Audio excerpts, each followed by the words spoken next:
Sorpresa, celebración y polémica tras la cuenta pública del presidente Piñera.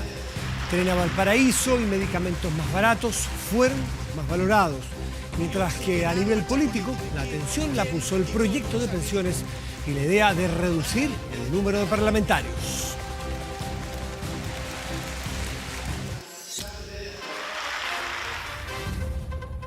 Muy buenas noches, bienvenidos a las noticias. Fueron parte de los anuncios más aplaudidos en la cuenta pública presidencial. Duplicar la red de metro en Santiago, nuevos trenes a La Calera, Lota y Penco, entre otros anuncios de ese tipo. Y la confirmación, quizás es el más potente, de que el tren rápido que unirá Santiago con Valparaíso y San Antonio será una realidad. Llegar al centro de Santiago desde aquí toma casi 2 horas. La distancia, congestión y una escasa frecuencia en los buses complica a los más de 140.000 habitantes de Bajos de Mena, en Puente Alto. La locomoción está más o menos nomás, diré, y mi marido sale a trabajar súper temprano, se va a las 5 de la mañana, que salga a tocar la micro y se demoran. Demora que podría disminuir en poco tiempo. El gobierno otra vez sorprendió con anuncios en transportes. A la línea 3 se va a sumar la 9 que llegará hasta La Pintana, otra a Puente Alto por Avenida La Florida, la línea 7 que unirá Renque y Vitacura y la extensión de la 4 justamente a Bajos de Mena. Yo creo que es una gran ayuda. Yo creo que todas las familias van a estar de acuerdo de que llegue el metro acá y los maridos van a llegar más temprano. Todos contentos, pero algunos impacientes y hasta incrédulos. Que llegue luego.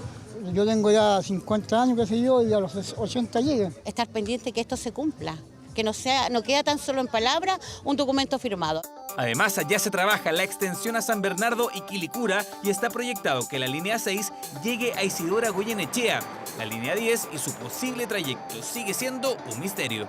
Todo esto va a permitir que la mitad de los habitantes de Santiago puedan caminar desde su hogar al metro o desde su lugar de trabajo al metro. Uno que se conocía pero que no se había oficializado es la conectividad del aeropuerto con Santiago. Ya hay 2 proyectos en análisis, pero uno lleva la delantera. Hay una iniciativa privada que ya tiene el carácter de interés público y que está siendo estudiada, que conecta la estación de Pajaritos del metro con el aeropuerto a través de un tren ligero. En mi opinión, una extensión de la línea 7 sería la mejor opción por cuanto evita transbordos innecesarios que se generan, por ejemplo, si es que yo tengo que pasar desde el metro a un tren liviano. Pero la confirmación de un anhelado sueño fue parte de lo más aplaudido este sábado. Anuncio hoy los proyectos para construir los tan anhelados trenes rápidos que conectarán la ciudad de Santiago con el puerto de San Antonio y el puerto de Valparaíso. Unir Santiago con Valparaíso y San Antonio son proyectos que ahora se podrán concesionar. El MOP financiará los estudios necesarios y este lunes se firmará el mandato que agiliza su ejecución. Buena iniciativa porque uno se demora tanto ir a Santiago, en cambio así, rápido. Igual como viene de Quilpué aquí, no se demora nada. Sería fabuloso porque lo estoy escuchando de la década del 50. Lamentablemente no sé si de aquí a que se cumpla habrá que esperar, ¿no? Y no será poco tiempo, el tren Santiago-Valparaíso avanza, pero a paso lento. Ahora viene una etapa de análisis detallado de la demanda, de los costos, de la rentabilidad. Después viene la construcción. Así que yo creo que debe ser unos 5 años hasta que uno pueda pensar en un proyecto. Tren que fue parte central del discurso presidencial y que llevó a algunos parlamentarios a llevar incluso carteles para pedirlo. Ese entusiasmo que tiene el senador Chaguán se la vamos a cobrar a todos los diputados y senadores y al gobierno mismo para que esto se concrete de una vez por todas, porque más proyectos fantasma en Valparaíso no... Alcalde, quiero decirle que todo el capital político, soy la primera mayoría nacional, 24% de los votos en esta región, todo eso sobre la mesa que el proyecto se va a hacer. Extender el Merval entre Limache y La Calera, llevar el biotren entre Coronel y Lota y unir Concepción con Penco fueron también parte de los anuncios, donde también asoma como posibilidad construir una red de metro fuera de Santiago y quien corre con ventaja es el Gran Concepción. Narcocultura, un concepto reiterado en los últimos días y en la cuenta pública volvió a estar presente luego que se anunciara un plan especial de seguridad para barrios de las 33 comunas más golpeadas por el narcotráfico. ¿Cuáles son estas? ¿Cómo se desplegarán las policías? Los narcovelorios terminaron por instalar el tema definitivamente hace algunas semanas.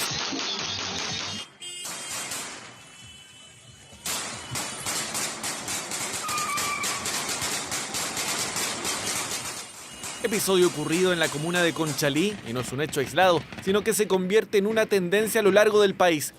Los anuncios en materia de seguridad de la cuenta pública del presidente Piñera apuntaron directamente a este ítem, uno que preocupa a la gente, a sus directos afectados, del que el actual gobierno asegura se hará cargo. Estamos fortaleciendo la presencia de carabineros y de la Policía de Investigaciones en los 33 barrios que hemos identificado como aquellos con la mayor presencia de bandas de narcotraficantes. 33 barrios ya identificados gracias a los estudios realizados por la Subsecretaría de Prevención del Delito dentro del Gran Santiago y las capitales regionales del país, a partir de las estadísticas que se manejan respecto de la ocurrencia de hechos de relevancia criminal. El listado lo encabeza la comuna de Quilicura, le sigue San Bernardo, La Pintana, Antofagasta y Maipú. Los Espejos, Cerro Navia y San Joaquín también figuran en el estudio. ¿Qué se está haciendo y qué se sumará a aquello para reforzar esas medidas? Estamos creando unidades especializadas que nos van a permitir aumentar la eficacia en la lucha por erradicar esta verdadera cultura de la muerte y de la violencia que representa el narcotráfico.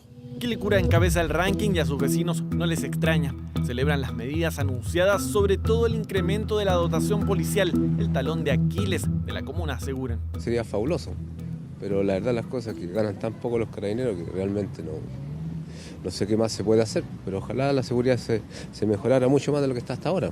Quilicura es una muy buena comuna, no es mala, es buena, pero como todas las comunas siempre hay partes que llegan gente que no son buenas. La Pintana es otra de las comunas que aparece en los primeros lugares y a la que se pretende implementar el plan especial de seguridad. Su alcaldesa ha detallado en innumerables ocasiones los problemas que ya existen. Acá hace falta lo que debería ser la inversión estatal en estos lugares. Cómo intervenimos de forma integral. No solamente Carabineros va a hacer este trabajo contra la delincuencia, hace falta la otra parte y ahí esta mesa está cojeando. Pero ¿qué tan factible es atender las necesidades de estos 33 puntos? Algunos son más escépticos con el anuncio. Parece un poco optimista decir que se van a intervenir 33 barrios en lo que le queda al gobierno cuando este año solamente se ha podido intervenir uno y mantener los que venían del gobierno anterior.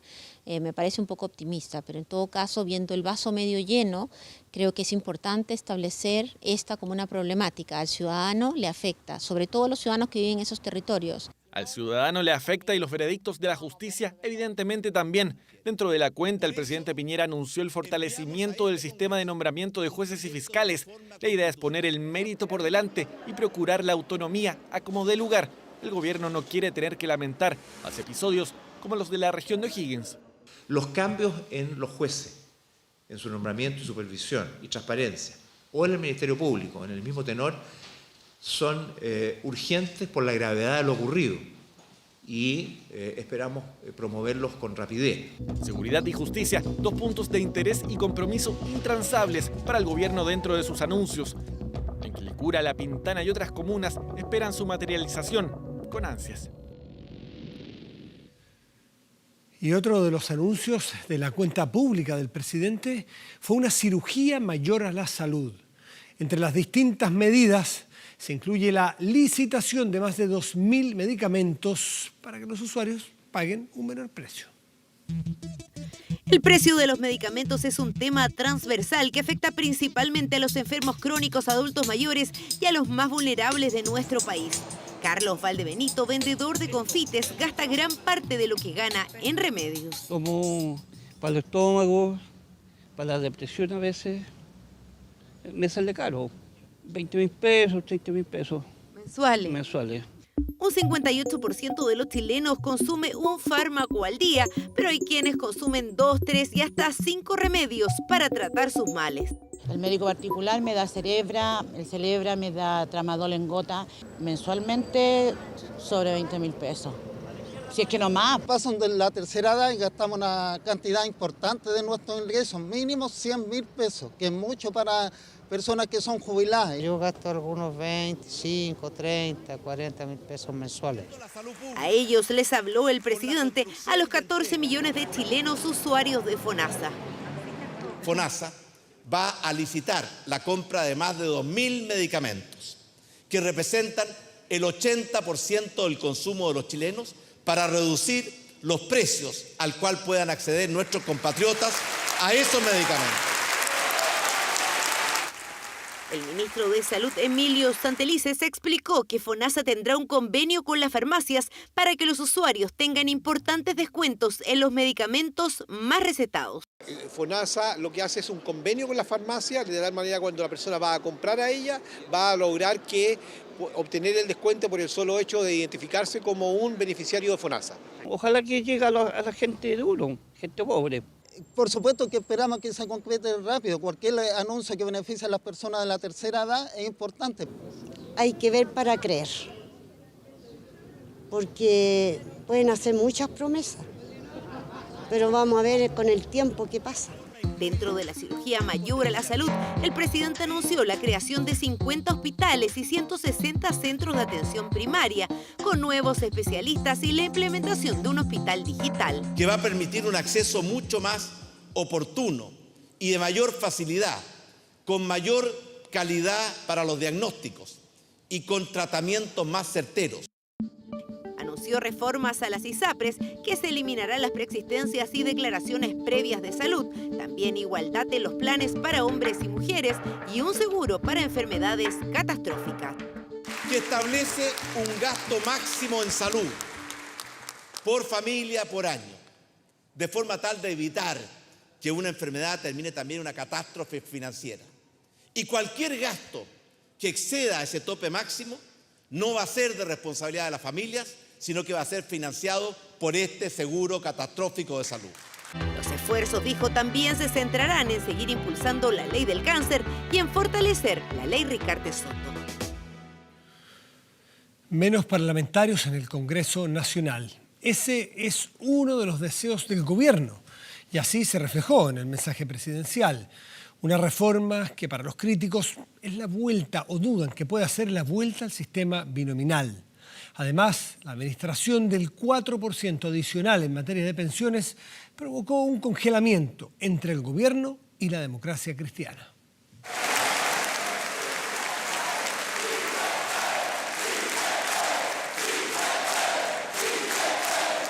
Para reducir a 120 el número de diputados, a 40 el número de senadores,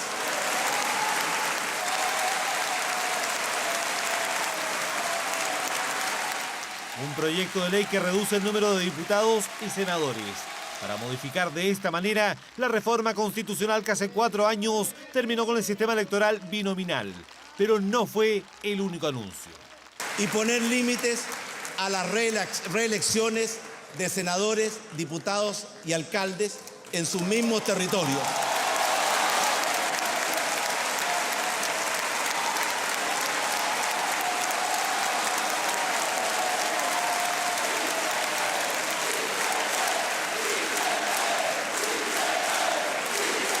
Para renovar y oxigenar nuestra política.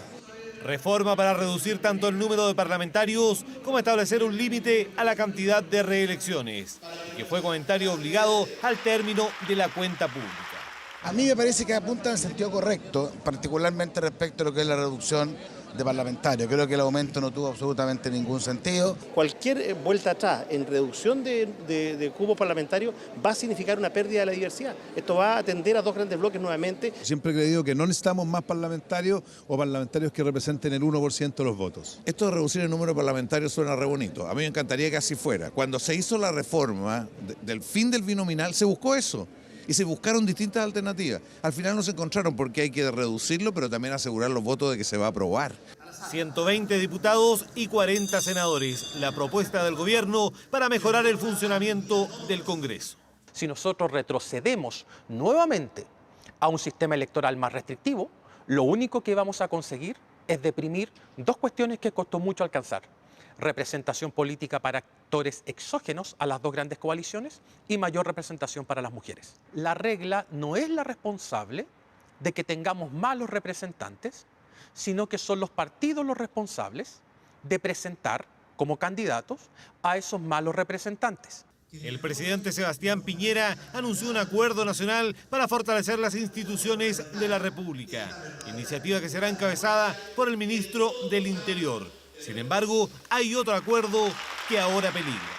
Creemos que el ahorro previsional le pertenece a nuestros trabajadores y por tanto nadie puede meter la mano y pretender utilizarlo para otros propósitos. Y son ellos los que deben tener el derecho preferente a elegir quién y cómo se administran.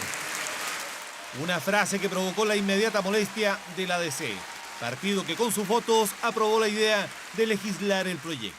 El anuncio que hace el presidente, la forma como lo dice algo absolutamente contrario al acuerdo que nosotros teníamos con el gobierno. ¿Y qué van a hacer?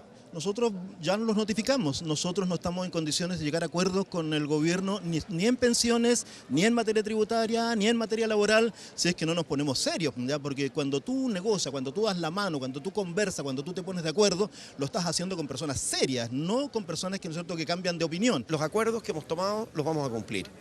El detalle del funcionamiento, lo que nosotros dijimos es que un ente público se hará cargo del 4%, pero eso no significa que no haya posibilidad de opción. Este ente...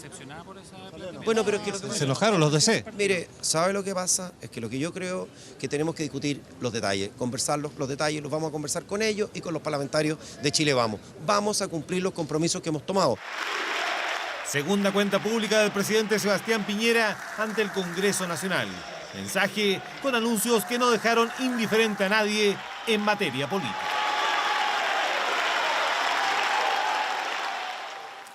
Y en lo formal fue el debut de la cuenta pública en horario estelar.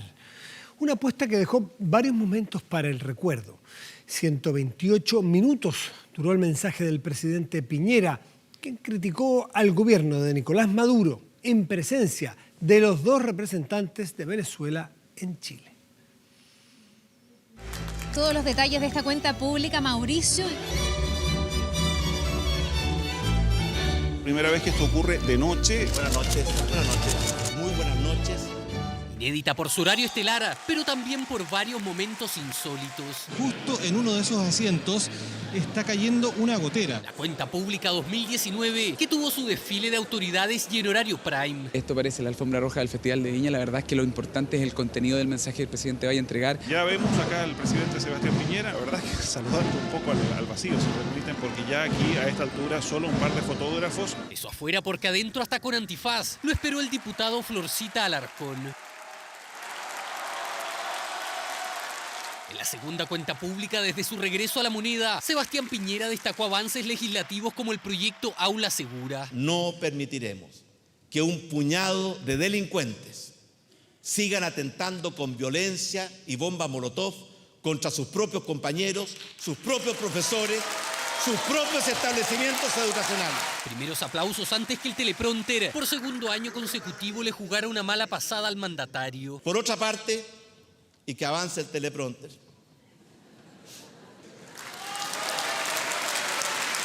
Sin palabras, obviamente, quedaba también este mimo en la tribuna. Curiosa cuenta pública a la que fueron invitados dos representantes de Venezuela, uno del gobierno de Nicolás Maduro y otra del presidente encargado Juan Guaidó. Guarequena Gutiérrez está justo frente a donde está la ubicación de Arévalo Méndez. Digámoslo claro, Venezuela tiene hoy día una dictadura corrupta e incompetente,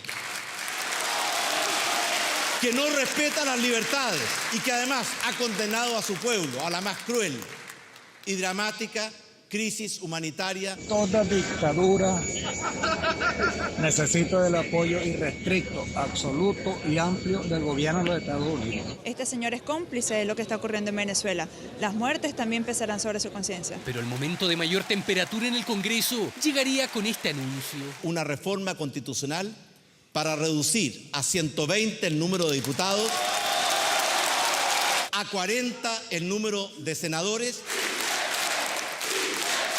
Gritos y aplausos de un lado y otro, porque Piñera prometió poner límites a las reelecciones de senadores y diputados.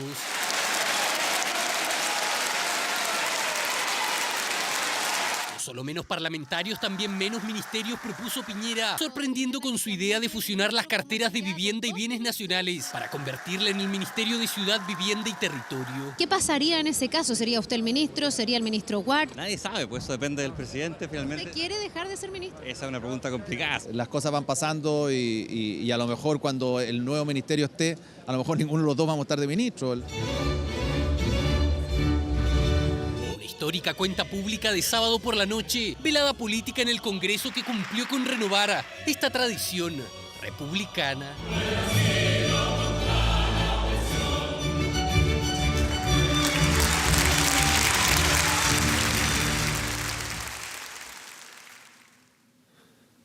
Tenemos un acuerdo con la ADC y lo vamos a respetar. Las AFP quedarán totalmente fuera de la administración del 4% adicional. Hay un exceso de parlamentarios en Chile. Estas son algunas de las declaraciones que hizo el presidente Sebastián Piñera. El mandatario conversó con la periodista, nuestra compañera Carla Zunino, tras el mensaje presidencial de este 1 de junio. Presidente, ¿cómo está? Muy bien, Carla. Quiero partir con algunas de las reacciones a los anuncios de su cuenta pública de ayer y partir hablando de pensiones. En la ADC dijeron que el gobierno está faltando al acuerdo que habían suscrito, dijo que el gobierno se había puesto de rodillas frente a las AFP y que van a congelar el diálogo con el gobierno. ¿Qué le parece esa reacción? Tenemos un acuerdo con la democracia cristiana y lo vamos a respetar. ¿En qué consiste ese acuerdo? En que el 4% adicional que va a ser de cargo del empleador y que va a ir a las cuentas de ahorro individual de cada trabajador, lo va a administrar un organismo público, un consejo público, que va a fijar las políticas, los criterios, que va a supervigilar el buen funcionamiento del sistema. ¿Qué dije yo ayer? Dos cosas que son verdades del porte de una catedral. Primero, que el ahorro previsional le pertenece a los trabajadores y nadie puede pretender meter la mano o desviar esos recursos. Y segundo, que los trabajadores tienen un derecho preferente a elegir. Por eso yo espero que este ente público les ofrezca a los trabajadores opciones. Por ejemplo, que haya más de un fondo y que los trabajadores puedan elegir. Ya, pero ¿quedan fuera las AFP, presidente? Las AFP quedan totalmente fuera, como lo dijimos desde el primer día, lo acordamos con la democracia cristiana y lo vamos a cumplir. ¿Y qué le parece la reacción de la ADC? Prematura. Creo que no comprendió el sentido de las palabras, porque yo estoy seguro que la democracia cristiana cree que el ahorro previsional le pertenece a los trabajadores y estoy seguro que le gustaría que los trabajadores tengan posibilidades de elegir. Y yo espero que ese ente público, y lo vamos a conversar con la democracia cristiana, le dé a los trabajadores opciones de elegir. Porque los trabajadores son los dueños de su ahorro previsional y tienen un derecho preferente a elegir. ¿Espera usted que la ADC entonces se retracte o repiense esta idea de congelar el diálogo? Porque la ADC ha sido fundamental en los diálogos y en los acuerdos que usted ha alcanzado con la oposición. Sin duda, la democracia cristiana y también algunos diputados del Partido Radical han sido muy importantes en buscar este clima de diálogos, de acuerdos, de colaboración. Porque, Carla, la labor del gobierno y el Congreso no es tratar de destruirse mutuamente, es colaborar para construir un país mejor. Por eso yo tengo confianza en que el acuerdo que tenemos con la ADC se va a cumplir y va a avanzar. Presidente, para cerrar el tema de las pensiones, usted ayer dijo que son los trabajadores quienes tienen el derecho a decidir quién los administra, pero eso en la práctica no pasa. Los trabajadores están obligados a poner sus fondos en la AFP. ¿Usted podría reconsiderar eso o no está contemplado en la reforma? Los trabajadores eligen dentro del marco de instituciones que están autorizadas para administrar. No cualquiera puede administrar los ahorros previsionales de los trabajadores. Es algo muy serio. Estamos hablando de las pensiones de nuestros adultos mayores.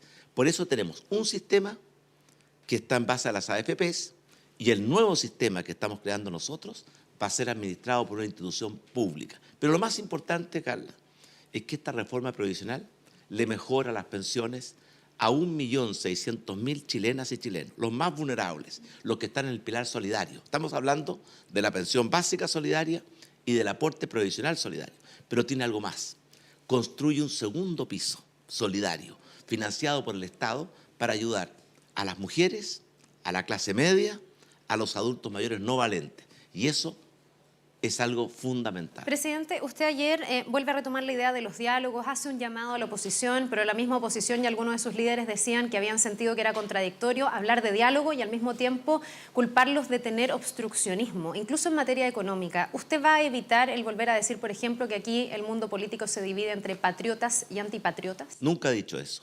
Lo que yo dije una vez es que confío en el patriotismo del Parlamento para aprobar ciertos proyectos de leyes que son fundamentales. Creo que lo dije en torno al proyecto de aula segura o admisión justa, o el propio proyecto de pensiones. Yo creo en el patriotismo de todos, pero a veces algunos sectores de la oposición, no todos, actúan con obstruccionismo. Por ejemplo, cuando dicen que van a rechazar los proyectos de ley antes siquiera de que los hayamos enviado. Eso no es lo que requiere nuestra democracia para funcionar mejor. Presidente, yo le decía que usted hablaba del obstruccionismo incluso en materia económica. Ayer el tema económico tuvo un protagonismo importante en su cuenta pública. Usted hizo una rebaja de expectativas. Dice que Chile va a crecer este año entre un 3 y un 3,5%. Usted prometió crecer al 4%. ¿Esa expectativa está definitivamente diluida? Nosotros el año pasado dijimos que íbamos a crecer al 4%, crecimos al 4%. Dijimos que íbamos a recuperar la inversión y la productividad, lo hicimos. Dijimos que íbamos a crear más de 150.000 empleos, lo cumplimos. Dijimos que íbamos a reducir la delincuencia y la logramos reducir. Este año es más difícil, por muchas razones. En primer lugar, porque hay un debilitamiento de la economía mundial en general. Segundo, porque hay una guerra tarifaria y tecnológica brutal entre Estados Unidos y China, que ha afectado a Chile. Nuestros términos de intercambio se han deteriorado. Bajó el precio del cobre, subió el precio del petróleo. Y además, miren nuestros vecinos. Argentina lleva 14 meses en recesión. Brasil lleva 4 años de estancamiento. En este mundo difícil, Chile va a crecer entre 3 y 3,5%, liderando a América Latina. Vamos a crear más de 150.000 empleos de nuevo, con contrato, con seguridad social, estables. Y vamos a mejorar los salarios, va a aumentar la inversión, va a aumentar la productividad. Y por tanto, a pesar de los tiempos difíciles, Chile va a salir muy bien parado. Ya, pero sigue insistiendo en que llegaron los tiempos mejores o son los tiempos difíciles. Mire, no hay ninguna contradicción. Estamos trabajando para que vengan tiempos mejores y tenemos que enfrentar tiempos difíciles. Presidente, otra de las ideas que no cayó muy bien en la oposición es la reelección o poner un fin a la reelección o un plazo determinado y también el disminuir el número de parlamentarios. Hay gente en la oposición que ha dicho que usted quiere menos democracia, que quiere tener un Congreso más pequeño. ¿Qué le parece esa reacción? Todo lo contrario. Queremos más y mejor democracia. Yo siento de que el número de parlamentarios en Chile es excesivo y por eso lo que estamos planteando es reducir de 155 a 120 los diputados y a 40 los senadores. Y además, poner un límite a la reelección, que nosotros creemos que va a ser 2 reelecciones para los diputados, 1 reelección para los senadores, o sea, podrán estar 12, 16 años en el Congreso. Porque eso, Carla, oxigena, renueva la política, le da más oportunidades a los ciudadanos y no tener los mismos de siempre en el Congreso. Presidente, pero reducir el Parlamento no afecta la representatividad, que fue, por ejemplo, una de las reacciones de Ignacio Walker, que dice que esto afecta y que él huele que incluso usted podría querer restablecer el sistema binominal. No, mire, tiene muy mal olfato, porque está, ¿cierto?, oliendo muy mal. No quiero restablecer el sistema binominal. Nosotros fuimos partidarios de un sistema más proporcional, pero ¿significa eso que tenemos que aumentar en la forma en que se aumentó el número de diputados y de senadores? Yo creo que fue excesivo. Y por eso, reducir el número de diputados y senadores, limitar el número de reelecciones que puedan tener, yo estoy seguro que es bueno para la democracia y por lo demás, cuenta con un amplio apoyo de la ciudadanía. Vamos a otro de sus anuncios que me llamó mucho la atención. Usted ayer habló bastante de la narcocultura, del combate al narcotráfico y habló de la intervención de 33 barrios donde hay bandas de narcotráfico con unidades especializadas de carabineros. ¿Son solo carabineros o se podría considerar al ejército? Porque ha sido una idea que ha salido de su sector, que haya efectivos del ejército en los barrios. Mire, son carabineros y policía de investigaciones. Ellos tienen por mandato constitucional mantener el orden. El ejército y las Fuerzas Armadas tienen otro mandato. Se descarta, por tanto. Salvo situaciones excepcionales, como lo hicimos durante el verano, en que declaramos estados de emergencia constitucional. Por eso lo que vamos a hacer es intervenir 33 barrios, donde hay claramente bandas de narcotraficantes que están causando mucho daño. Vamos a tener tolerancia cero contra el narcotráfico. La cultura del narcotráfico es la cultura de la muerte, la cultura de la violencia. La cultura de los chilenos es la cultura de la paz, la cultura de la colaboración. Y no solamente lo estamos haciendo. Le cuento a usted que durante estos primeros 15 meses hemos hecho 14 rondas preventivas masivas de carabineros, movilizando a más de 10.000 carabineros, y hemos logrado detener a 61.000 personas que estaban cometiendo delitos o tenían órdenes de detención pendientes, muchos de ellos ligados al narcotráfico. Estamos ahora con una fuerte campaña para desbaratar las bandas de narcotráfico. Por ejemplo, ¿ustedes se acuerdan del narcofuneral en Conchalí? Bueno, detuvimos a más de 7 de los participantes de ese narcofuneral que disparaban en forma ilegal armas al aire.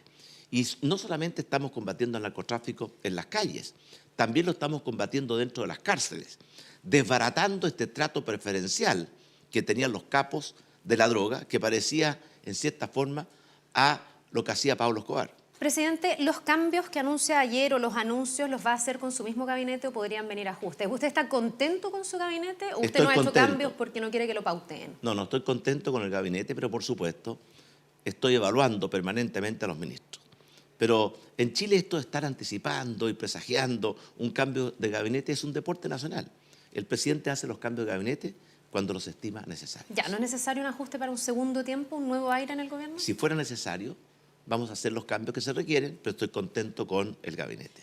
Presidente, quiero preguntarle también por otra polémica. Estuvimos hablando por lo menos un mes, 2 semanas del viaje a China, donde fueron sus hijos. ¿No fue un error el asumir desde un principio que fue un error? Mire, si yo pudiera volver el tiempo atrás, por supuesto que haría las cosas distintas, pero me quedo con el fallo de la Contraloría, que después de una profunda investigación determinó 2 cosas: que se cumplieron todas las normas de probidad y que no le costó un peso al Estado. Ya, pero que sus hijos se hayan sentado en una reunión con empresarios no fue el error más que el financiamiento que quedó aclarado. Mire, le acabo de decir que si pudiéramos volver atrás, haría las cosas distintas. Ya, no estarían sus hijos en esa reunión. No estarían mis hijos en esa reunión. Presidente, para cerrar, ¿quedó contento con que esto haya sido en horario prime, que la cuenta pública haya tenido más rating? ¿Se va a quedar la cuenta pública en la noche de aquí en adelante? Yo creo que mejor, como se hacen casi todas las democracias del mundo, que sea en la tarde, en la noche, porque facilita el conocimiento de la ciudadanía de la cuenta pública.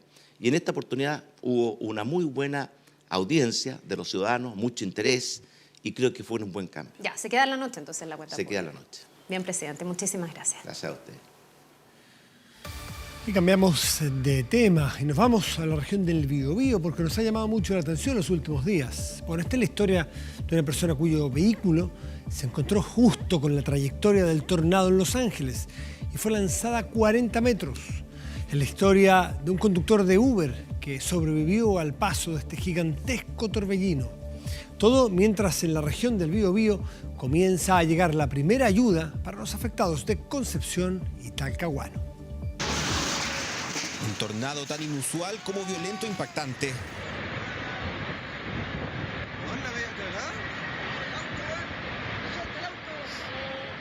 Un fenómeno cuya fuerza queda en evidencia en este registro. El que está siendo arrastrado por el aire es el Toyota Yaris de Marco Mora, estudiante de prevención de riesgos. Hace un mes había comenzado a trabajar como Uber. El pasado jueves estaba esperando a su pasajera en Avenida Sor Vicenta de Los Ángeles cuando el tornado lo tomó. Y sentí que el auto se me elevó, golpes, muchos golpes. Yo estuve consciente en todo momento. Y subía, bajaba, hasta que de repente empecé a sentir que el auto caía a mucha velocidad. Y finalmente un golpe gigante. Después se dio cuenta que a bordo de su vehículo estuvo detenido justo en la trayectoria del tornado, en la llamada zona cero, un accidente del que tiene claro se salvó de milagro. No tenía esperanza en realidad de salir de eso. Dije, ya de aquí me va a elevar, me va a tirar lejos, o me va a golpear un poste, va a entrar una lata, lo que sea. No esperaba salir ileso de ahí. Una de las historias que deja el paso destructivo de un tornado, trombas marinas y fuertes vientos en la región del Biobío en los últimos días. Talcahuano es la zona más afectada. Alrededor de 500 viviendas sufrieron diferentes tipos de daños a causa de las trombas. La ayuda comenzó a llegar con la entrega de planchas de zinc, clavos y madera para los afectados. Esa es la idea, porque en este momento estamos peligrando que se lo venga el techo abajo. Estoy gotería completa, el living, comedor, cocina por todos lados. Pero ahora con la ayuda ya y los bomberos también se han portado muy bien. Aunque tal como se preveía, la lluvia de los días anteriores solo empeoró la situación de las familias cuyas casas quedaron sin techumbre. Agradezco toda esta ayuda porque ahora, bueno, ya llegó, me pueden poner el techo. Pero ayer podía haber sido, porque ayer ya me pegué la lluvia de ayer, ¿no es cierto? Lo que ha pasado hasta ahora. Ayuda para dar respuesta a la necesidad más urgente de los afectados. Nosotros esperamos que de aquí al martes tengamos más o menos cubierto. Hay situaciones que son más complejas, porque hay situaciones que implican reconstrucción. En la región del Biobío hay 740 viviendas afectadas, según el último registro del Ministerio de Vivienda. Algunos casos requieren reparaciones, otros partir desde cero. El estructural es un daño total y por lo tanto tenemos que entregarles un subsidio desde cero, 22 millones, y para los daños leves y moderados acudimos al Banco de Materiales. Un proceso que recién está comenzando, una región que nuevamente debe reponerse tras un nuevo aviso de la naturaleza. Y los fenómenos que vimos en Los Ángeles y Talcahuano nos dejaron a todos bastante atónitos. Pero según los registros e investigaciones académicas, en Chile sí hay evidencia de tornados, sobre todo en las regiones de Ñuble y la Araucanía. Y el primer evento de este tipo, ¿sabe de cuándo es? Data de 1633. Las voces de desesperación de quienes grabaron este video no pertenecen al tornado que atravesó la ciudad de Los Ángeles. Lo que ve era, hasta el día de ayer, el último registro de un tornado en Chile, en la ciudad de Puerto Montt, en marzo de 2018. Veo en el cielo que venía negreando y igual que en las películas. Y era igual que en las películas, porque lo que vio es un tornado, los mismos que azotan en Oklahoma y Kansas, pero esta vez en Chile. Algunos decían que lo ocurrido este jueves era un tornado inédito, pero los registros dicen todo lo contrario. Hay registros anecdóticos de tornados, crónicas, ¿cierto? Descripciones de la gente de haber pasado un embudo, de la destrucción, pero un registro así audiovisual, tan detallado como el que teníamos ayer, la verdad que no habían demasiados. Y por eso lo de Los Ángeles llamó tanto la atención. Fotos del Archivo Histórico de Concepción dan cuenta de una tromba marina en mayo de 1934 que se formó en la ribera del río Biobío y que ingresó hasta la plaza de armas de esa ciudad, destruyendo árboles y techumbres.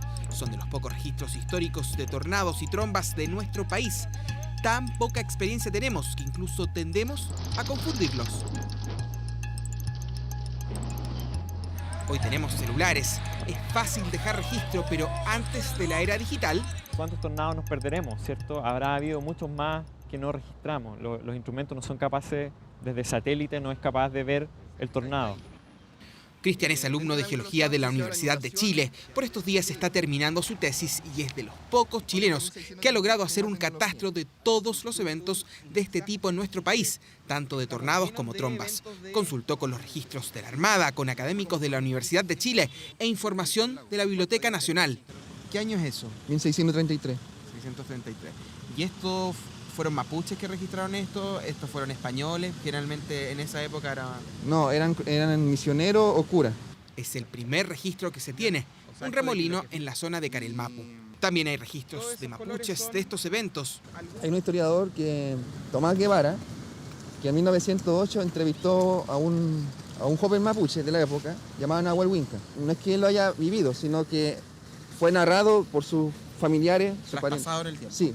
Aquí de hecho dice la parte del remolino, ¿no? Al cuarto día del temblor sintieron como un remolino de viento afuera de la laguna, donde había salido era el caicay. El caicay es el ser que salió de la laguna y venía en forma de tromba. Cristian logró cuantificar los tornados y trombas. Desde 1633 hasta la fecha existen 56 eventos. La gran parte de ellos se concentran en zonas mapuches, desde la región del Ñuble hasta los lagos. Esta es la ciudad de San Carlos. alrededor de las 10:25 horas, se vio sacudida por un violento tornado. En 1981, la ciudad de San Carlos fue golpeada, techumbres voladas, árboles sacados de raíz. El pino araucaria de aproximadamente 15 metros de altura se precipitó a tierra, causando daños en varios vehículos que se encontraban estacionados en una de las calles laterales de la Plaza de Armas de San Carlos. Es uno de los tornados más violentos de los que se tenga registro. Luego, en 1985, algo parecido en Talcahuano. Desde hace más de 50 años que no sucedía algo parecido en esta provincia y que, según expertos, las probabilidades de que vuelva a ocurrir son casi nulas. Hoy esa información quedó desmentida. Según los archivos de prensa se hablaba de un tornado, pero pudo haber sido una tromba. Como no hay registro visual o instrumentos, es difícil saber lo que realmente era. Después del 2000 hasta adelante se dispara. No significa que hay más ahora que antes, sino que estos fenómenos, por medio de tecnología, se han registrado más.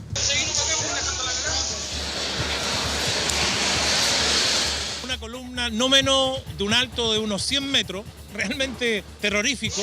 Este registro es del 31 de mayo de 2013 y nuevamente en San Carlos. La pregunta es ¿por qué se concentran entre el Ñuble y los lagos? No sabemos bien. O sea, yo ahí creo que esa sería una línea de investigación, entender por qué esa zona es tan inestable. Lo sucedido ayer pasará a los libros como uno de los tornados más violentos en nuestro territorio. Siguen siendo raros, inusuales, pero con los registros audiovisuales de hoy, sin duda sabremos cada vez más de ellos.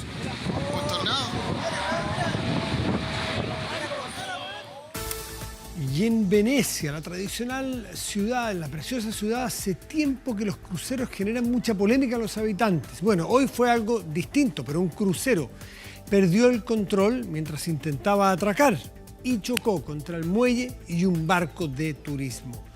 El accidente provocó la preocupación y la indignación en los habitantes de esa ciudad.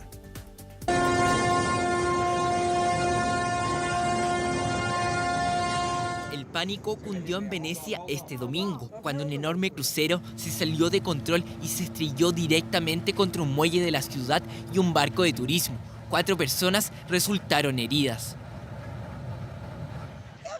Yo estaba en mi terraza, parecía que iba a chocar con mi edificio y de hecho se sintió un pequeño temblor. Se podía escuchar como el claxon sonaba. Tuvimos suerte porque pudo ser mucho peor. El problema se ocasionó debido a que el motor de la embarcación falló y no pudo disminuir su velocidad cuando era acarreado por otros 2 barcos. Para algunos de los residentes, este accidente demostró la fragilidad de la seguridad en los muelles de Venecia.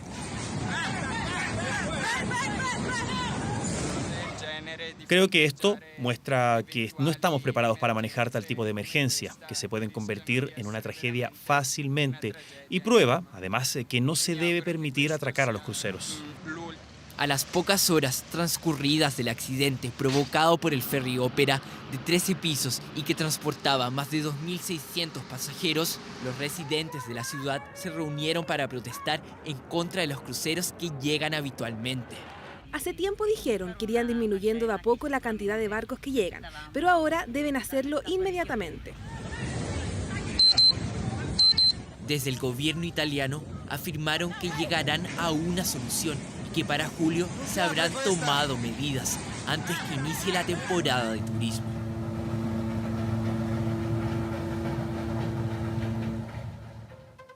Y esta mañana llegó al país el cuerpo de la chilena que falleció en Cancún mientras se encontraba de vacaciones con su familia. A las 7 de la mañana aterrizó en el aeropuerto de Chacayuta el avión que traía a María Inés Contreras, quien falleció a los 68 años en México. Recordemos que la chilena murió debido a una falla multisistémica tras sufrir la amputación de su pierna derecha, producto de una infección que siguió a la herida lacerada que se hizo durante un recorrido en bote allí en México, Cancún. En el aeropuerto estaban los familiares de María Inés esperándola, quienes tras el aterrizaje acompañaron a la carroza fúnebre en una caravana de cerca de 20 autos que fue escoltada por carabineros hasta su casa. Y como ilegal calificó el vocero del exobispo Eduardo Durán su destitución de la Catedral Evangélica. Acusan que no se ajustó a derecho mientras que en Jotaveche 40 iniciarían este lunes una acción judicial. Vamos a proceder a la votación si procede la destitución del señor obispo Durán. ¿Quiénes están por la destitución del señor obispo Eduardo Durán Castro? Que levanten la mano, por favor. Una destitución que consideramos absolutamente, pero absolutamente ilegal. Aquí no hay una administración equivocada, hay una administración fraudulenta. Una errónea administración a los intereses de la Iglesia. Levanten la mano entonces quienes están por aprobar la causa. Lo mismo ocurrió con los otros 3 cargos que se le acusa, causas judiciales pendientes, apartarse de la doctrina del Evangelio y error en la administración de los intereses de la Iglesia. A mano alzada no hubo discrepancia, 18 diáconos, 18 votos a favor de la destitución del hasta ese instante líder de la Catedral Evangélica. Se acuerda la destitución del señor Eduardo Durán Castro, el que manejaba de forma exclusiva los diezmos de la Iglesia, acusado de lavado de activos, posee un millonario patrimonio. No solo eso, conflictos sentimentales, solo remesones en el último tiempo. Eso generó profundos cambios. En la reunión de diáconos se acordó que la administración ya no recaerá en una sola persona, sino que en un gobierno que tendrá comisión financiera. El directorio de transición, en tanto, la conforman 17 personas, 3 mujeres. Nunca antes ocurrió. Se va a entregar mensualmente un informe a cada mes de los ingresos que tiene la Iglesia por cualquier concepto, ya sea diezmo u ofrenda, y así también los egresos que esta Iglesia tenga. Desde ahora solo Eduardo Durán Castro, de pastor nada, de obispo mucho menos, sí un feligrés más de la Catedral Evangélica, que tomará acciones judiciales. Los caminos aún no son revelados. Ellos no buscan cárceles, ni barrotes, ni nada de esas cosas. Ellos buscan escarmiento. Nosotros queremos que haya un arrepentimiento con reparación. ¿Y si el ex-obispo Durán pide disculpas? Con la chequera en la mano. Él pidió disculpas, dijo que también él asumía la responsabilidad. Contactamos al ex-obispo Eduardo Durán, no quiso hablar, pero designó a su vocero Ricardo Fierro. Dicen que es solo Dios quien tiene la facultad de designar y remover. Él se va a ajustar a la legalidad que él tiene, que es el estatuto, y consideramos que esta destitución no se ajustó a derecho. Se va a ir por las vías legales, no de esta manera por secretaría. Al igual que la Catedral Evangélica, según lo informado, este lunes iniciarán una acción jurídica para recuperar inmuebles comprados con recursos de la Iglesia, pero que terminaron en manos de terceros. Hay nombre y apellidos: Eduardo Durán Castro. El conflicto todavía no termina. Y a partir de este domingo, el rey emérito de España, Juan Carlos I de Borbón, dejará de participar en actividades públicas. De esta manera se produce el retiro definitivo de un personaje clave en la transición española a la democracia, pero que en los últimos años protagonizó escándalos que lo obligaron a abdicar del trono en favor de su hijo, el rey Felipe VI. Juro por Dios y sobre los santos evangelios cumplir y hacer cumplir las leyes fundamentales del reino. ¿Por qué no te callas? He decidido poner fin a mi reinado y abdicar la corona de España.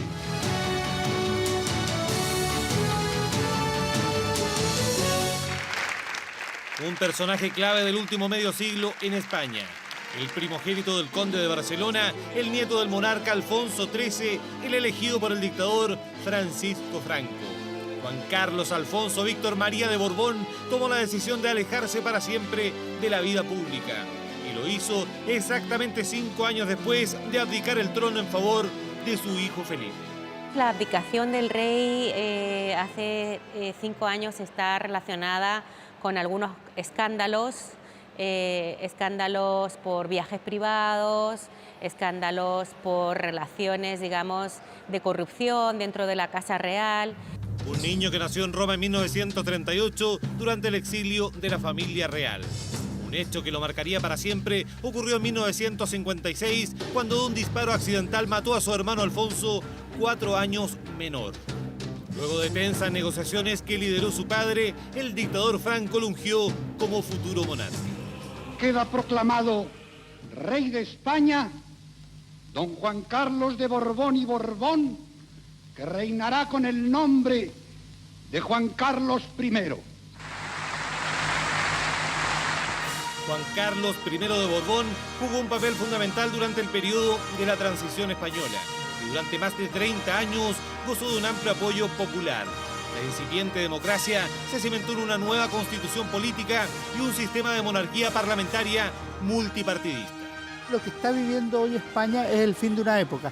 Él durante 40 años ha sido una de las máximas figuras de la política española, del Estado español, pero junto con resignar en favor de Felipe, su hijo, el 2014, ahora se retira de la vida pública.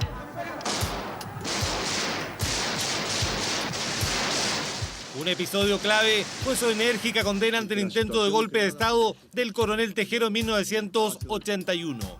Contenida militar, salió en televisión defendiendo la democracia y de paso recordando que el líder supremo de las Fuerzas Armadas era él. Pido a todos la mayor serenidad y confianza. Fueron 38 años, 6 meses y 11 días, el tiempo que estuvo en el trono Juan Carlos de Borbón. Un reinado de luces y sombras y donde la popularidad del rey cayó drásticamente en los últimos años, de la mano con los escándalos de la Casa Real. Se puede ser defensor de los animales y disparar contra ellos. Una falta de respeto, una irresponsabilidad, son las duras críticas al rey de España, Juan Carlos I, tras conocerse que el monarca participa activamente de la cacería de elefantes en África. Depende si lo pagamos todos los españoles, muy mal. Totalmente irresponsable. El cuñado del rey Felipe VI de España, Iñaki Urdangarín, fue condenado a 5 años y 10 meses de cárcel por malversar en beneficio propio varios millones de euros. La denunciante no es fiscal, ni jueza, ni abogado. Es Corina Susaint Wittgenstein, a quien la Casa Real bautizó con un poco de eufemismo y no menos vergüenza como amiga entrañable del ex monarca y de cuya existencia se supo cuando fue sorprendido cazando elefantes en África en plena crisis económica. Lo siento mucho. Me he equivocado y no volverá a ocurrir. La Casa Real, que tiene que ser como una institución intachable, se ha visto salpicada por esos escándalos de corrupción y de excesos, ¿no?, en la vida pública, digamos, que ya rozan también la moralidad, no solamente la corrupción, sino la moralidad. Exijo ese respeto. ¿Por qué no te callas? Por favor, no hagamos diálogo. Frase real que quedó en la memoria. Exigencia de Juan Carlos al fallecido presidente de Venezuela, Hugo Chávez, durante una cumbre iberoamericana que tuvo a Chile como anfitrión. Recibió el saludo de Pinochet en el funeral de Franco. Un rey que luego del término de la dictadura estuvo con todos los presidentes de la República, de Elwin a Piñera, pasando por Eduardo Frei, Michelle Bachelet y Ricardo Lagos. En la última etapa, lo que podríamos llamar el 2010-2014, efectivamente se ve una decadencia de la figura real y también una puesta en duda de la monarquía. Mediante una carta dirigida a su hijo, el rey Felipe VI, Juan Carlos comunicó su retiro de la escena pública. El fin de una era y que marcó los últimos 50 años de la historia española.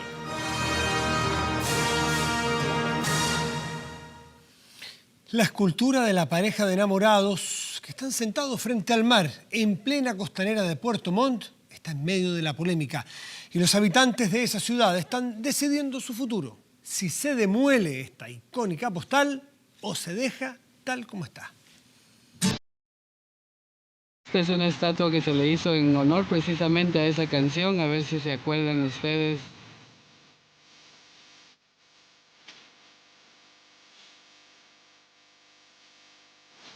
Creo que ahora ya es parte de nuestra ciudad, es parte de una identidad. Si no les gusta, lo siento, ya está. Inaugurada el 14 de febrero del 2002 para el Día de los Enamorados, esta escultura del artista Robinson Barría es sin lugar a dudas la postal de Puerto Montt. Y ese fue el objetivo que quiso dar su creador cuando se inspiró en la canción del grupo uruguayo Los Iracundos.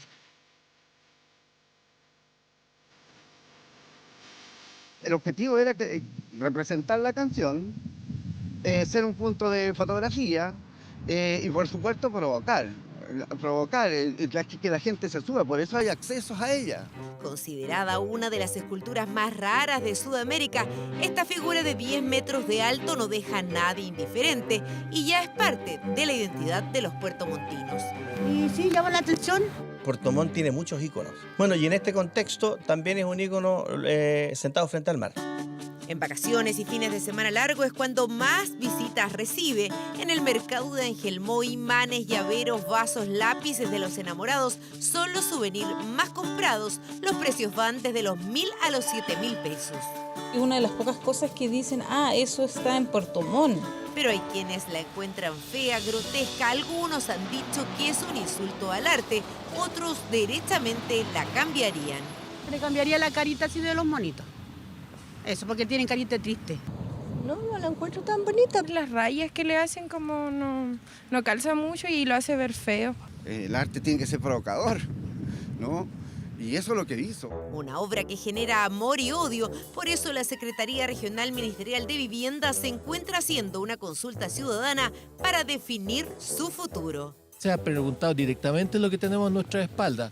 ¿Se mantiene la estatua de los enamorados o se cambia o se elimina? Esta consulta se está haciendo porque en Puerto Montt hay un megaproyecto de remodelación del Parque Costanera, una obra que implica una inversión de 14.000 millones de pesos y que ya cuenta con la aprobación del gobierno.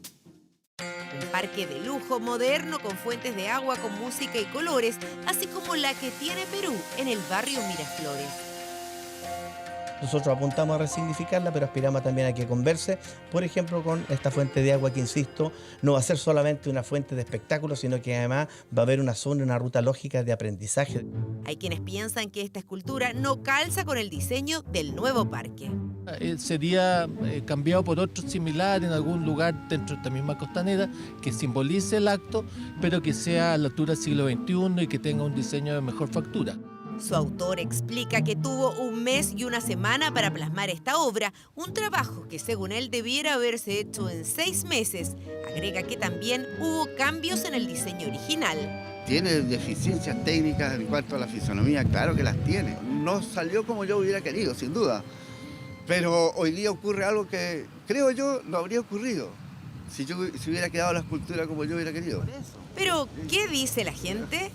La encuentro súper pintoresca y sería muy mala idea sacarla porque es característico de Puerto Montt. No la saquen. ¿No? No, ¿para qué? Trasciende lo estético. Trasciende porque esto es un impacto, no solo nuestro, casi se va a transformar en un tema país. Si hay gente que no les gusta y lo quiere destruir o quiere cambiarlo, en gusto no hay nada escrito. A mí me hubiese gustado que Botero a lo mejor no hubiese regalado una escultura semejante a la que tenemos, pero desgraciadamente no tenemos un Botero en nuestro país. Pero esta no es la primera vez que una escultura es objeto de polémica. Hoy ya casi nadie se acuerda, pero en 1992 este monumento ubicado en la Plaza de Armas de Santiago, de hormigón y granito y de 8 metros de alto, levantado en honor a los pueblos originarios, también tuvo opiniones a favor y en contra. No entiendo, realmente no entiendo qué es lo que puede ser. Mejor para mí hubiese sido un indio parado ahí. Esto a mí no me otorga ningún mensaje. La verdad es que estoy tratando de entenderla, ¿no? Un trabajo hecho por el artista visual Enrique Villalobos y que sin duda dio que hablar. En este caso, 5 humildes piedras han logrado, como se dice ya por ahí, conmocionar al país estéticamente. Condorito y su fiel perro Washington también tuvieron que defender su permanencia en el barrio El Llano Subercasó de San Miguel. Centenares de vecinos reunieron firmas para que no se fuera a Pelotillehue. Un himno nacional, es una leyenda aquí en Chile. Es como si sacaran a los hermanos Carrera. Hace unos 3 años en Graneros, en la región de O'Higgins, esta escultura de la Quintrala también fue objeto de polémica. El alcalde quiso rendir un homenaje a quien donó esas tierras, un personaje que, según él, es un ícono de la ciudad. Este árbol estaba en la plaza de Granero, lamentablemente se secó, tuvimos que cortarlo, pero queríamos que siguiera viviendo. Muchos corrimos bajo su sombra y hoy día vamos a observar que él sigue vivo a través de la imagen de la Quintrala. Un monumento al mal, decían algunos, se resistían a tener la figura de Catalina de los Ríos y Lisperger. ¿Qué tengo que hacer un monumento a ella? Estas eran tierras de ella, pero ella jamás vivió acá y hizo otras cosas en otros lugares, no aquí. Una mina déspota. Pero más allá de la polémica que hayan provocado estas esculturas, continúan ahí estoicas. ¿Qué ocurrirá con los enamorados de Puerto Montt? Solo el tiempo lo dirá. Por ahora siguen ahí con su nostálgica mirada, sentados frente al mar.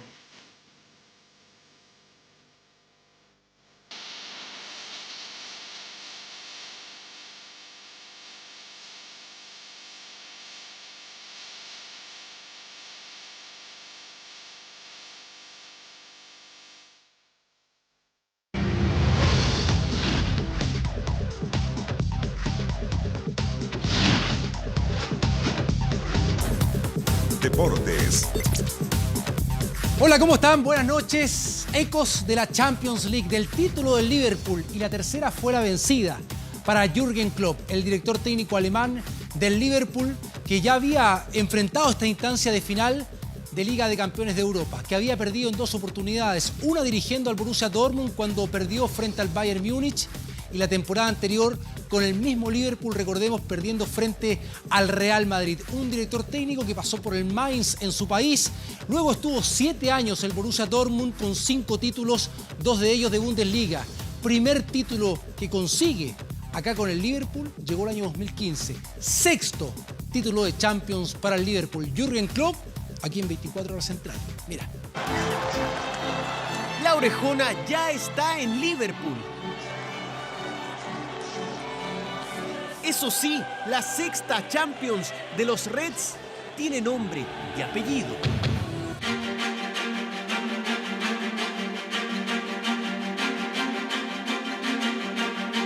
Alemán de 52 años, exjugador, hizo toda su carrera en el Mainz para luego dirigirlos y llevarlos a la Copa UEFA. El siguiente paso lo dio con el Borussia Dortmund. Rompió con la hegemonía del Bayern en la Bundesliga, pero cayó derrotado ante los bávaros en la final de la Champions. El primer intento fallido para Klopp, que había perdido 6 finales consecutivas antes de la de Madrid. Llegó a Liverpool y en la tercera temporada la orejona se les escapó de las manos. I really feel for him. Fantastic boy. Hace 3 semanas no pudo con el City en la Premier. Pasado el trago amargo, Klopp, el pierde finales, le torció la mano al destino. So and now, let's talk about 6, baby. Let's talk about you and me. Let's talk about all the good things and the bad things that may be. Let's talk about 6. El canto de este entrenador, conocido por sus alocadas celebraciones y una sinergia con los fanáticos del equipo que dirige. Así lo despidieron en Dortmund.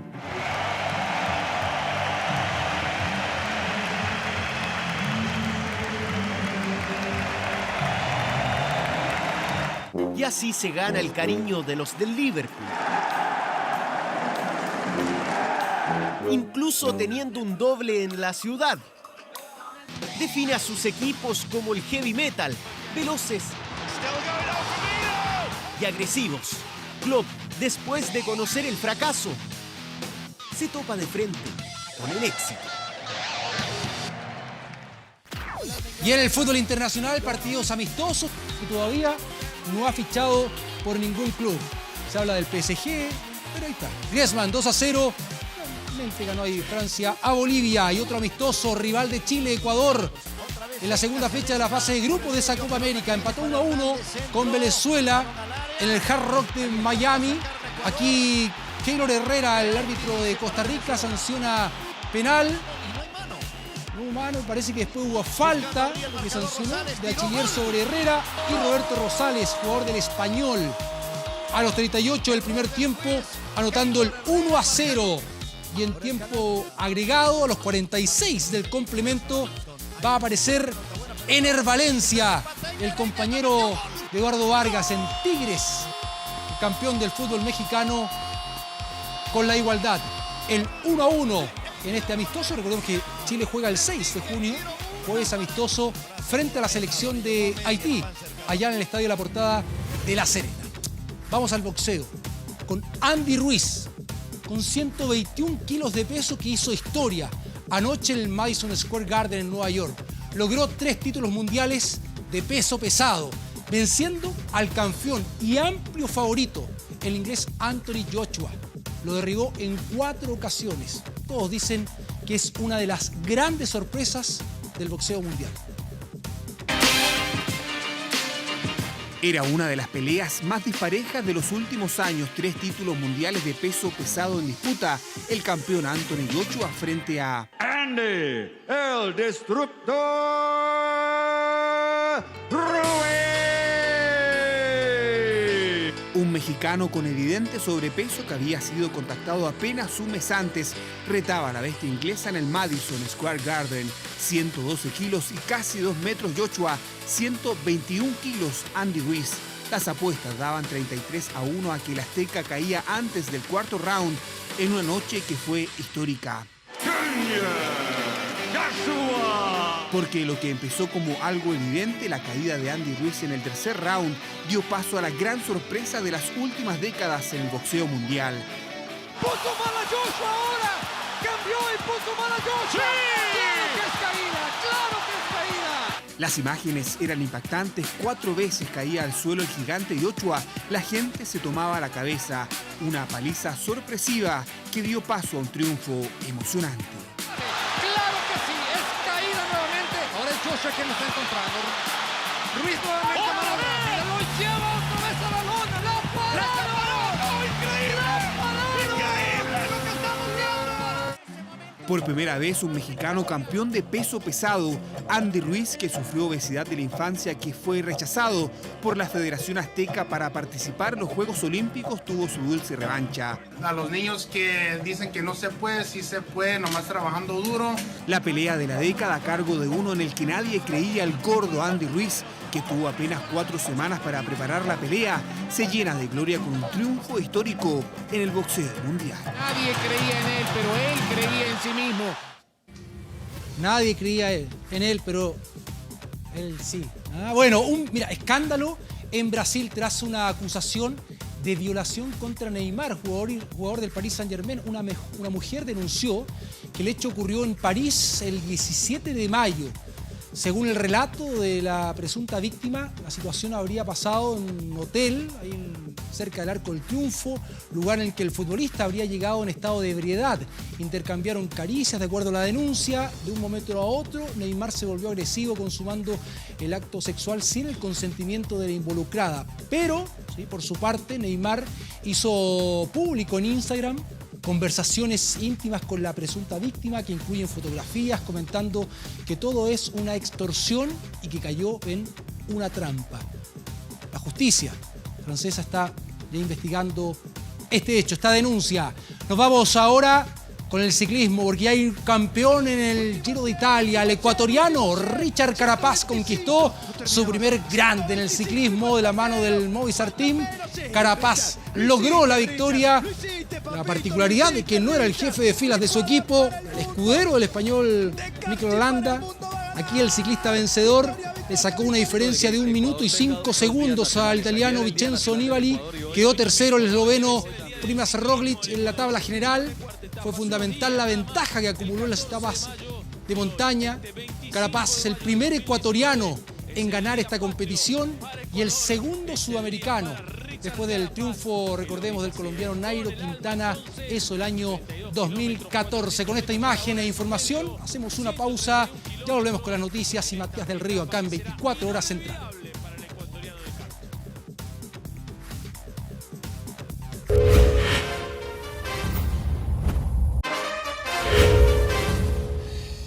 Si usted paga el dividendo de forma puntual, podría acceder automáticamente a un descuento. Se trata de una rebaja de hasta un 20% a las personas que pagan su cuota al día. Es un premio. El beneficio es para los sectores medios que tienen subsidio y un crédito hipotecario. ¿Sabías tú que por pagar oportunamente el dividendo te pueden hacer un descuento? por pagar oportunamente? No, no sabía. Algo leí hoy día en el diario. Ah, estupendo sería. Por el trabajo, algunas personas no ganan mucho, tienen que tener plata para lo justo. Entonces que te rebajen una cuenta es bien. Pues. Aunque no es nuevo, este beneficio es desconocido por gran parte de la población. Se trata de un descuento de hasta un 20% a las personas que cuenten con un subsidio habitacional de sectores medios, un crédito hipotecario y pague sus cuotas oportunamente. La persona que paga su dividendo a tiempo entre el día 1 y el 10, nosotros hacemos un descuento de su cuota mensual y se hace automáticamente. Son 3 porcentajes. Hasta las 500 UF accede a un descuento de un 20%, entre 500 y 900 UF a un 15% y de 900 a 1200 UF a un 10%. ¿Se podría gastar, por ejemplo, en gasto común? Algo de última generación nomás. Qué sé yo, el refrigerador viejo que gasta tanto por uno que gaste menos. Aunque el beneficio está en clase media protegida, según el ministro de Vivienda, más de 150.000 personas ya han sido beneficiadas. Se trata de recursos que están en torno a los 28.000 millones de pesos. El ahorro significa una mayor capacidad de endeudamiento, significa una mayor capacidad de comprar algo un poco más caro. Eso que no me voy a gastar en la vivienda, lo puedo gastar en una vivienda de mayor superficie o una vivienda mejor ubicada que normalmente tiene un valor más alto. Por ejemplo, si una persona paga 120.000 pesos de dividendo al mes y cancela durante los 10 primeros días, se le aplicará un descuento de unos 15.000 pesos, una medida que ataca directamente la morosidad en vivienda.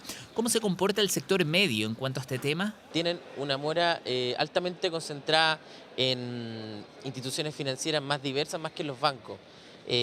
Algunas tarjetas del retail, algunas instituciones financieras asociadas al retail. Entonces es otro tipo de mora. Un descuento a los sectores medios automático si se paga al día. Este es un personaje que hay que tener a la vista. Es debutante, es muy joven. Nayib Bukele asumió como nuevo presidente de El Salvador. Esta última jornada recién, nada más fue ayer, el nuevo mandatario rompió con 3 décadas de bipartidismo entre la derecha y la izquierda. El Ejecutivo tomó juramento en una ceremonia que reunió unos 10.000 personas, además invitó al público, invitó a la ciudadanía. En su discurso evitó mencionar las acciones que tomará para enfrentar la década económica de salvadoreña, que ha sido muy pobre, de muy mal rendimiento, y la violencia que vive ese país, que también es histórica y que obliga a muchos a emigrar. La primera medida que tomó fue ordenar que se retirara de un cuartel de ejército el nombre del fallecido coronel Domingo Mozote por estar involucrado en la masacre del año 81, conocido como el Mozote, durante la Guerra Civil Salvadoreña.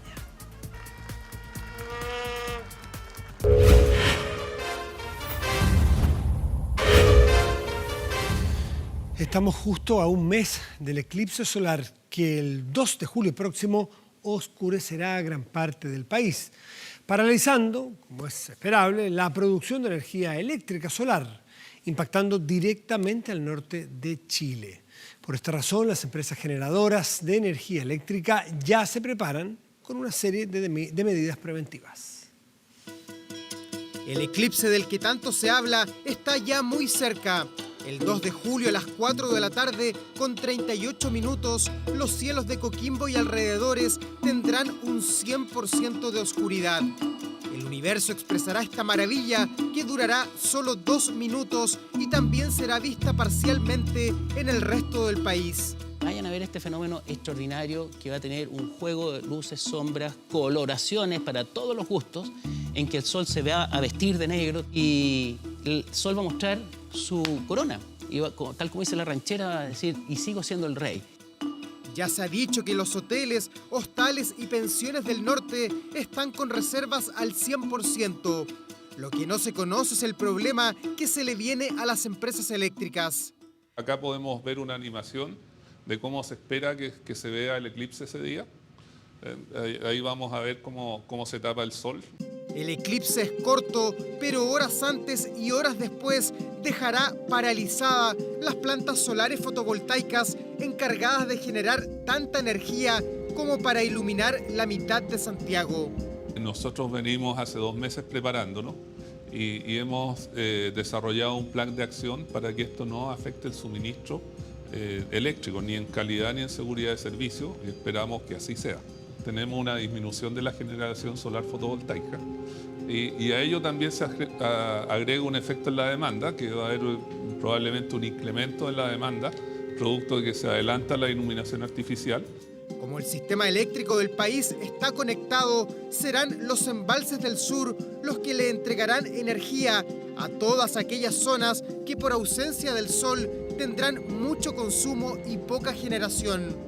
El plan podría repetirse en el 2020, cuando en Villarrica otro eclipse solar oscurecerá nuestro país.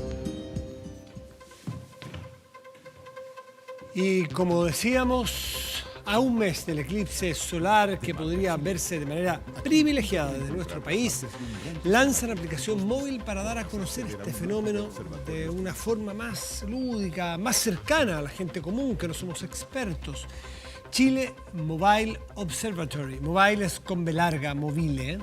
Y así se llama la plataforma que permitirá disfrutar de este hito, aprender sobre astronomía, conocer científicos nacionales y los distintos observatorios presentes en nuestro territorio. La aplicación, presentada por Imagen de Chile, cuenta con fascinantes imágenes de estrellas, nebulosas y galaxias al alcance del usuario. El programa, desarrollado por Marca Chile, cuenta con contenidos como Eclipse Solar 2019, colecciones de imágenes del universo, lecciones de astronomía y noticias. Está disponible en Google Play y App Store para todos aquellos que quieran aprender más sobre astronomía a pocos días del Eclipse Solar 2019. Sobre este fenómeno y el universo en la app Chile Mobile Observatory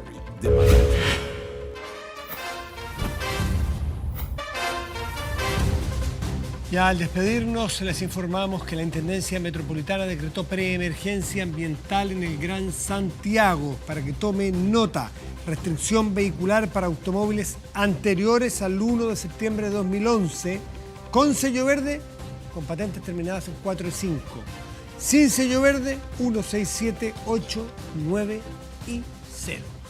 Nos dejamos con un nuevo capítulo de Esposa Joven y luego seguir informándose permanentemente a través de nuestro canal 24 horas. Muy buenas noches y gracias por venir.